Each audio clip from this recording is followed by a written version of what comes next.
forget. You won't give up when we can't bear.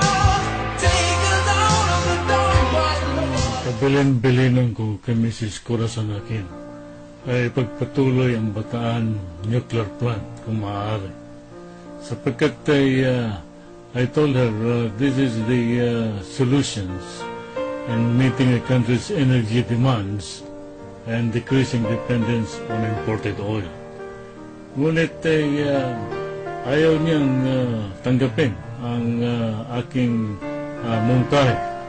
At maalala daw ng taong bayan si Marcos habang andyan ang Bataan nuclear plant. Anong klaseng pag-iisip yan? Ayan ay paghihiganti. Huwag natin idamay sambay ng Pilipino. Kanya balang araw makikita ninyo 20 years from now, baksak na ang Pilipinas.